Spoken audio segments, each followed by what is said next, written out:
What's up, guys? We're gonna have a little chitty chat today. My name's Hunter. You can call me Hunter, Miss Gilly, whatever you want to call me. Where have I been? I have been working. I've been trying to make sure that we can pay our bills, or at least help my husband pay our bills. But also I've been trying to get into this losing battle with my vehicle, which is like super fun because I killed it during Hurricane Helene because I didn't have power. So, I drained all of that, which is super fun. We love it the most. So that's where I've been. I'm also very thorough, so I don't want to create videos where I didn't go through everything that I could because I don't want to look ignorant. So that's it's just Murphy. My parents should name me Murphy. It's fine though. We're just gonna go on with our lives. So I want to talk about a couple of things that have come up recently with this whole situation, and I'm gonna try my hardest to just kind of talk through it without a ton of edits, and I'm not gonna incorporate videos into this at all. So we're just gonna talk through it, and I'm gonna tell you kind of my opinions and why my opinions are the way that they are. So let's kind of go through. Last night was the annual Al Smith charity dinner, where it's kind of a fun night where uh, Jim Gaffigan was the MC, as it were, and he was he was good. He has a certain kind of comedy style that if you're not used to it, it sounds like he's just nervous. But I think that's just how he is. I kind of miss his little voices though; that they always make me laugh. And I believed he was actually kind of there, which I appreciate. His performances on SNL with Maya Rudolph have been 10/10. I love that's happening, and it's kind of showing that we can laugh at things instead of just being so serious. The fact that Kamala Harris was not there, I don't care what her scheduling conflicts are. She declined the invitation like a month ago. And I have a problem with that for a couple of reasons. And if you hear the sound of clackety clacking, Lexi is enjoying her chew toy. So awesome. So, the reason why her not being there is a problem. It shows us that she can't take a joke, and it shows us that she is not comfortable in front of people, and it shows us that she thinks that words hurt worse than being shot at, in my opinion, because Donald Trump can take a bullet to the ear while also having to go through the processes of realizing what's happening, realizing that people were injured, realizing that a man was killed, realizing all of these things, but he still goes on stage. He still does all of these, I guess, I don't want to say enemy newscasts, but it's kind of what it is. Or what's the word I'm looking for? Like the contentious interviews. So, and the only time that Kamala has done that has been on the Fox interview, which she was late to. She only had a 30-minute interview. She tried to filibuster her way out. She compared Donald Trump running his long running campaign to her actually doing her job, and then had the audacity to say, well, it's during your campaign or it's during your time in office, so you got to take responsibility for it, after not taking responsibility for what has happened during her and Joe's. That's a problem for me. Another thing that resonated to me at the charity dinner last night was the fact that Kamala couldn't even, in the video that she sent, they couldn't even write her to be funny. They couldn't write her to be self-deprecating. They couldn't write her to do all of these things, which, by the way, we all know she was reading off a teleprompter in the studio. And Molly Shannon had to come in as Mary Catherine Gallagher during her old SNL shtick that is, it is what, like, it's because she's a Catholic schoolgirl, which is fine. But the fact that you couldn't even be self-deprecating, be willing to listen to criticism, as she likes to say about Trump, willing to sit through an event of being roasted. Y'all, for me, I love being roasted. I do. I will pay people to roast me. It it makes you humble. It makes you laugh at things that make you uncomfortable. It makes it so you're able to let things roll off your back. And it is what it is. I love it. It makes me laugh. I don't get embarrassed very often, but that the fact that she did not show up to that tells me that she can't handle it. What would that mean?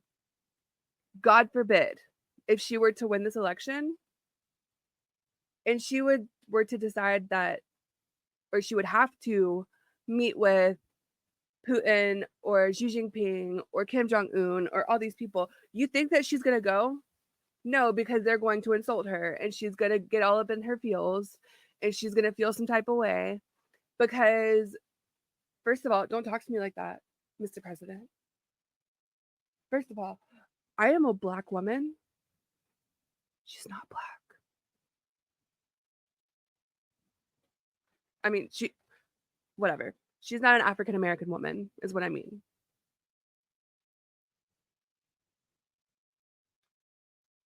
They don't care about your social politics when there are people dying. They don't care. And frankly, they don't respect women the way that we do, if that at all. They know that, or they can see these world leaders. They can see that Kamala, there's nothing going on here. She's being told what to say, and she abides by what she is supposed to say. She does not have her own agenda. She does not have her own things. They love to say this about Trump, that he's this like puppet, but she is in fact a marionette. And the fact that she was not allowed, or she refused to go to the Al Green dinner, it just goes to show me that they don't trust her not to say stupid stuff. They know that is every time she opens her mouth that Trump and Vance go up in the polls. The one time that she had a contentious interview, like I said before, she did so bad, you guys. She did so bad. But I don't even think that was the worst. She went on The View and Colbert and said, I wouldn't change anything that Joe did. Ma'am, these are friendly interviews. What are you doing?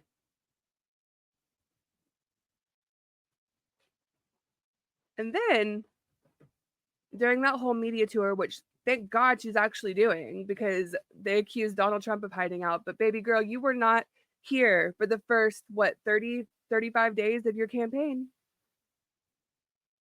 Yeah, you would go to your own like rallies and stuff, wonderful, but you didn't talk to the media for 40 days.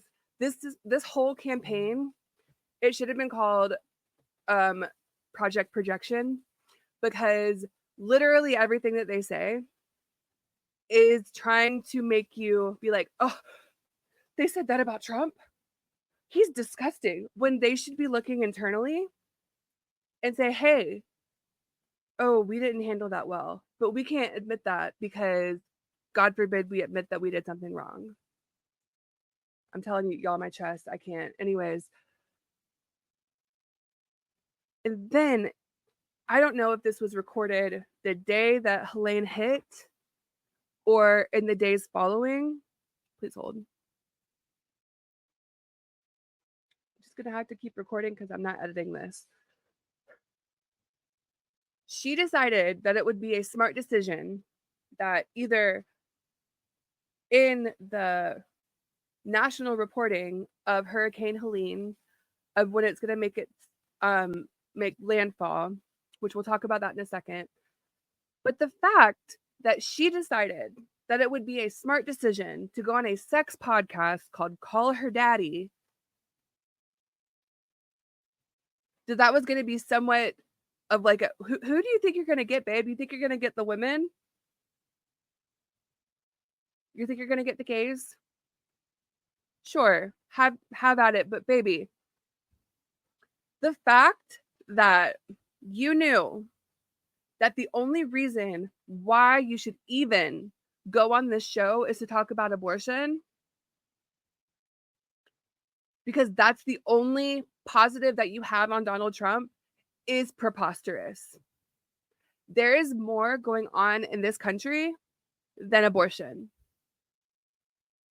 There is more going on in this country than talking about your sex life, which I know that she didn't talk about her sex life. Don't at me on that, but I think it is so irresponsible as a person in the running to be the free world's leader for you to decide, I'm going to go on Call Her Daddy. Disrespectful. When we're up to over 200 people that are dead in the Southeast from this hurricane. Let's talk about that. So those 50 or 75 people who watched that video, the video that my first video, I appreciate it very much. I worked really hard on that, and I know it was super long. I'm trying to make this one not as long, so we can all just kind of watch it together and not have to have popcorn in a movie night situation. But let me explain to you about living in upstate South Carolina,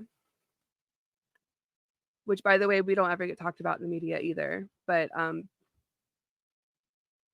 we got hit really hard too. No, it was not as bad as Asheville. It was not as bad as Tennessee or as those in Georgia, those parts that got hit really hard, or as bad as Florida in during Milton and during Helene. So please don't take it that way. But I personally was out of power for 5 days afterwards. Like I said, I killed my car battery because that's how I was charging my devices. We didn't have gas because like the gas stations had gas, but we didn't have power to charge or to uh, have the electricity go to the pumps. People I know who are in first responders said that was the worst that we have ever seen, that they had ever seen since like the mid 90s. And I want to like just tell y'all where I'm located and where a lot of these places who were hit are located. We're in the land of the boy who cried wolf. We get told that we're going to get hit with a tornado or a hurricane or whatever, and we're just like, okay, we're just going to get some rain, because that's what, I'm 32 years old. That's what happens every time. And I double checked the weather or the evacuation reports.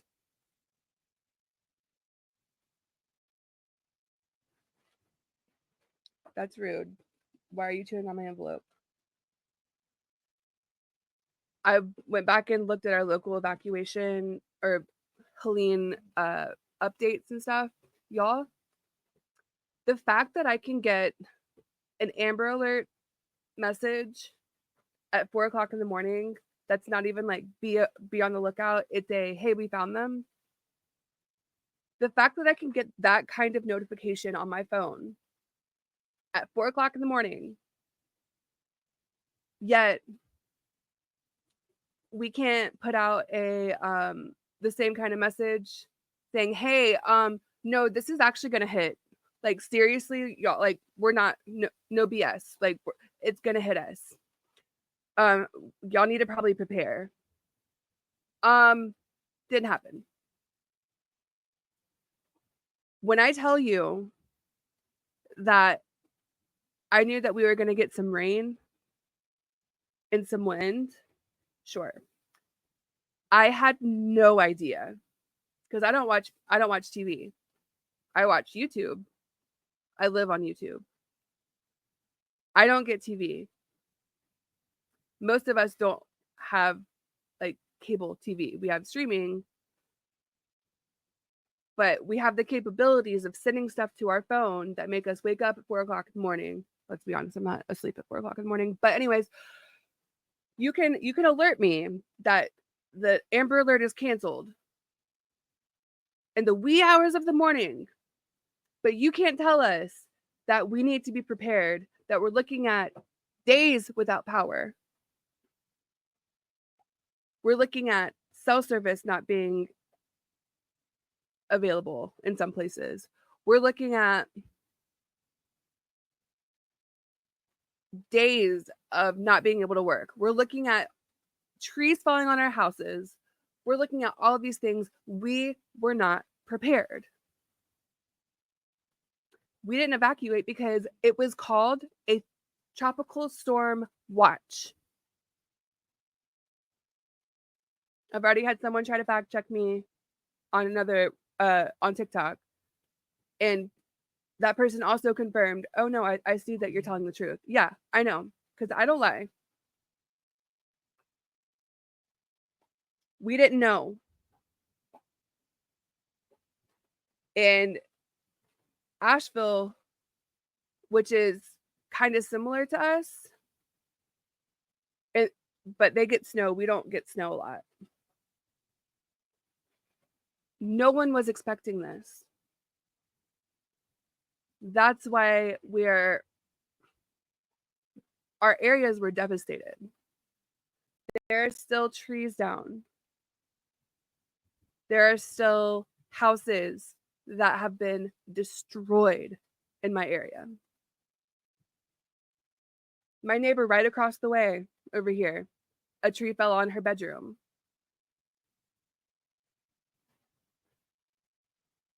I mean, where I live is very tree heavy. My dog is chewing on meal. Like it no, it I think downtown Greenville got a lot, like probably a lot worse flooding than we did because they have the Reedy River, they have Falls Park, which was crazy. And if y'all want me to, I've started doing the research to make a more thorough video to kind of show you exactly the devastation because they don't show that on the news. I don't even think that South Carolina has been mentioned, except for like in passing. We're like the last one, if that. Even the New York Times was they talked about Anderson, but they didn't talk about anywhere else.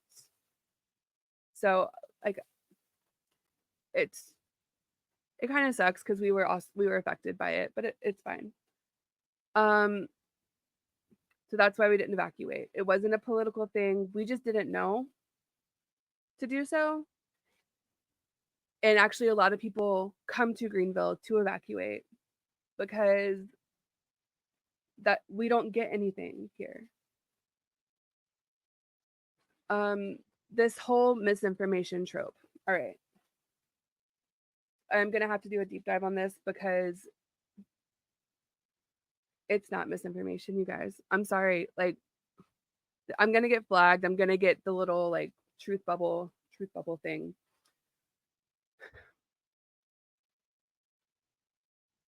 What the quiet part out loud is that I believe that this administration and the mainstream media who's in the pocket of this information, and the like the government agencies who are also very very affiliated in this kind of notion of misinformation, um they're more worried about debunking these alleged claims of misinformation, that they're not talking about the victims who are still trapped. They're not talking about the people who still can't get out of where they are in Asheville, in the mountains, where it's hard to get to.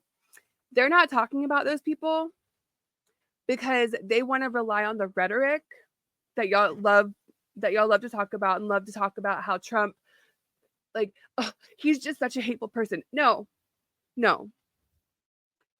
Why did it why did it take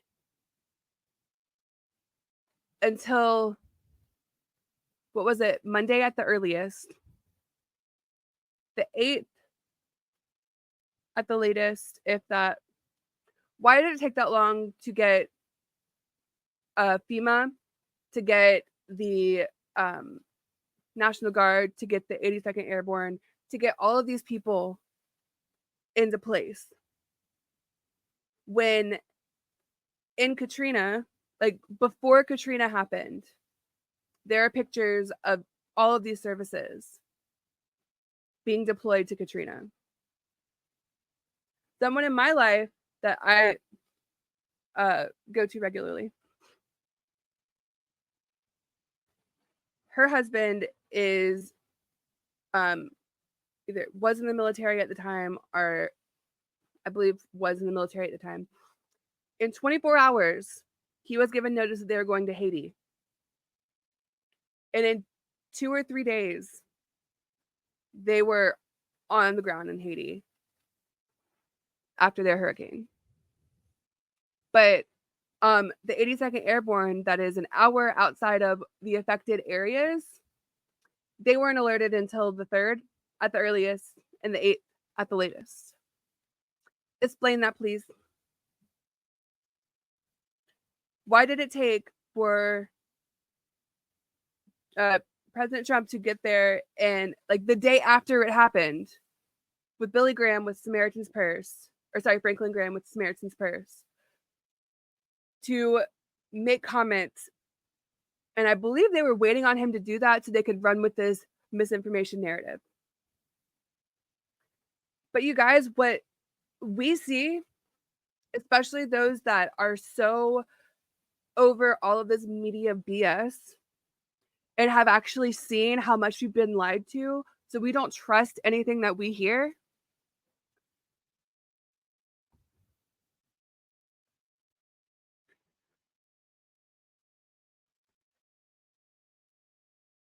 My point is that we see all of this money, including from Kamala Harris, either the day it hit or the day after it hit, Helene hit, that they were sending $154 million. I don't remember if it was a B or an M, but to Lebanon from our taxpayer money. And people are like, it's from different facets. I don't care, because I can't opt in to what my taxes paid for. And frankly, what President Trump said was not incorrect. You see, in my deep dive of this, I'm going to show you this clip that I'm talking about. But there are people, illegal immigrants, that are living in these sanctuary cities who are, I believe these two ladies that were being talked to, or that were being interviewed in Spanish, which is fine, they told the interviewer that they've been living at Row, New York City, which I understand is not open as far as I could tell. Is not open, and they're trying to like sell it to another person. I understand that. However, this hotel is being used to put up illegal immigrants, to feed them, to clothe them, to make sure their babies have supplies, to make sure that, and they even said this, y'all, I'm not just blowing smoke.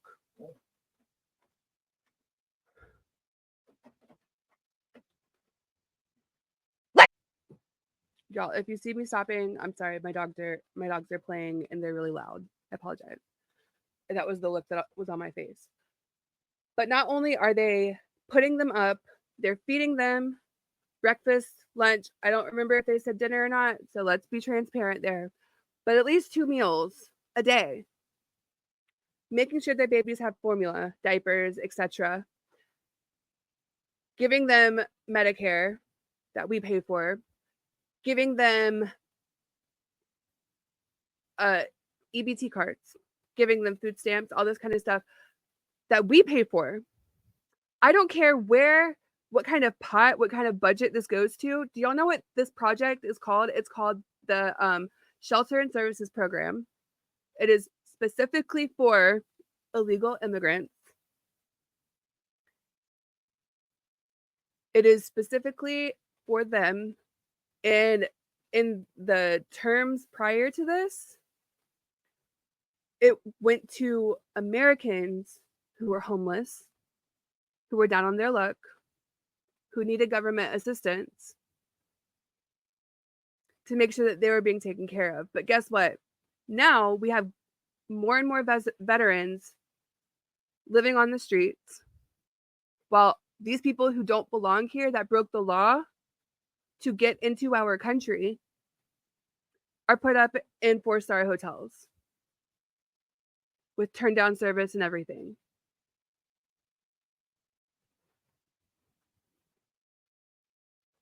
If y'all don't see a problem with that, you're living in a different alternate universe, and I believe it's the dark timeline from Community. If y'all are cool with this, then great. I believe that we should have the option to opt out of this situation, because that's where the FEMA, that it is literally from FEMA. I don't care whatever kind of thing they have budgeted in. That's the reason why we're running out of money. Mayorkas, this is why. It's not some like misinformation. It's because they don't want to talk about their programs, which also I understand that Republicans voted for. I know that. And I don't agree with their decision either. This whole thing with Kamala and the border right now, she loves to blame Trump for that, but we're going to get into that whole bill because it's not what you think it is. It looks all wonderful and bipartisan on the surface, but when I tell you what is actually in that bill, you'll understand why they didn't vote for it. So there's that. And also the thing with FEMA, I have no ill intent or ill feelings toward people who want to help. I have no problem with that. I have no qualms about anybody who showed up to help. However, what I do have a problem with is the fact that there are so many people. Like, first of all, why am I learning about all of this on TikTok from people who are actually on the ground?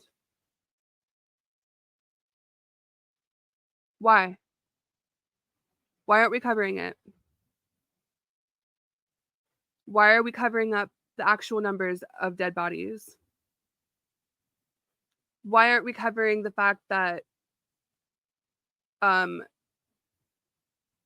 the government, I guess, agencies, or they're all agencies, instead of trying to work with the people who are civilians, who are on the ground, who just want to help, rescue, take supplies, all these kind of things, why can't they just give them a waiver and say, hey, if you get hurt, that's not my fault? Because I believe that's what's causing all of this. I believe that that's why The government doesn't want to work with these private citizens who have formed together to help, who actually live in these areas, who actually have a following, so they can bring them supplies, they can organize, they can get a lot of support. Why is it that instead of working together, we're at each other's throats? We're making it so people can't get supplies.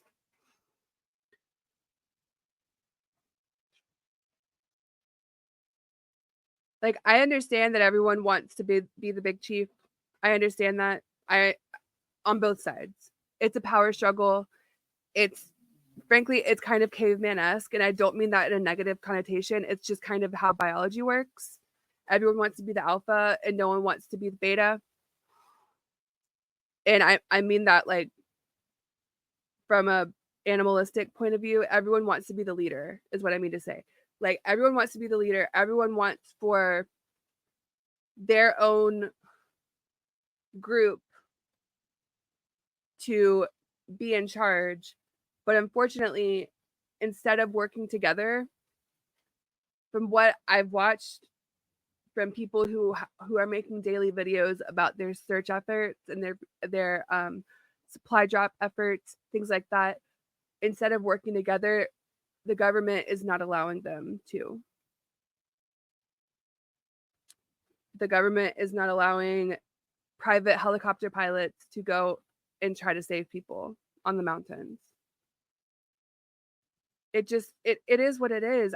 I'm sorry that that's what there's a whole freaking thing on the FEMA page about misinformation. That's happening.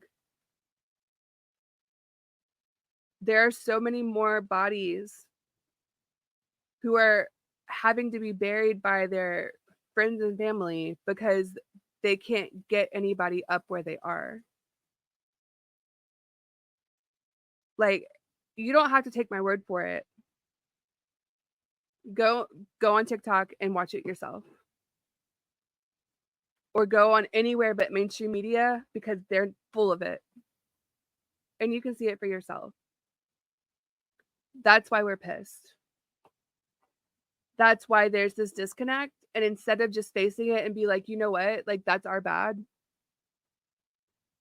they choose to deflect it back to Donald Trump. And how that is helping anybody, I have no idea. Also, the thing with the 750, um, I did receive that. Full transparency. I appreciate it because I wasn't able to work for 2 days as a bartender, so that's income out of my house. But there are so many people who weren't allowed to get that in North Carolina. People who are literally displaced because their houses have gone down the river. People that literally have nothing, and that 750 is for their entire household. It's true. That's what it is. And a lot of people were not allowed to get it until they called in. Someone that I work with was on the phone with FEMA for 4 hours because of A, she wasn't approved, and B, she was out of power for 8 days. Like, and she wasn't approved. It's insanity to me. And if I'm gonna make a point, you can agree with me or not, but it's a problem for me that it seems like appearance is everything, and I think this is why they're pushing so hard to alienate Donald Trump. Um, I think that I personally believe that we're not getting the coverage, the media coverage that even North Carolina and Georgia are. especially Louisiana, especially a lot of the more liberal states. I don't want to say it's voter interference, but and I'm not saying that the government is messing with the weather patterns. Like I don't have enough research for that, and I'm not going to claim something that I'm ignorant of. I'm just not. I just don't have enough information.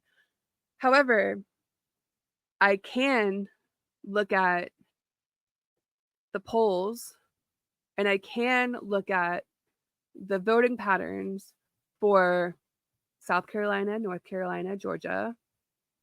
Georgia and North Carolina are swing states. South Carolina is red.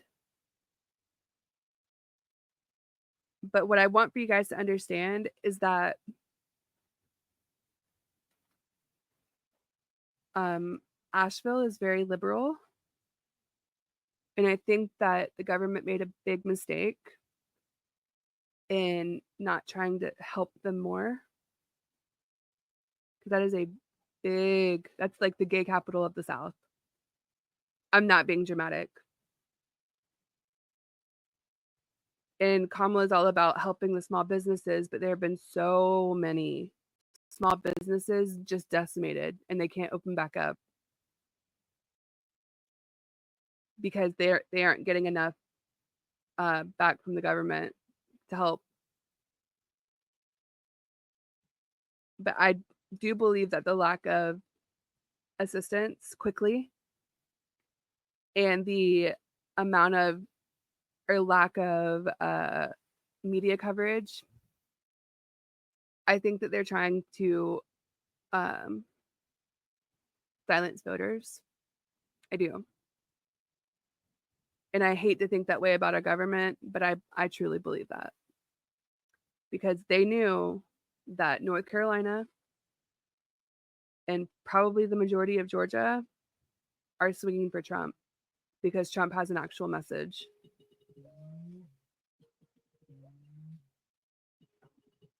My friend's calling me.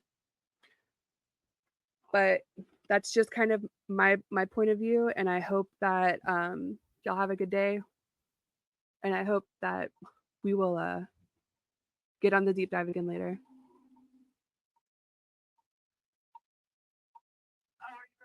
I was.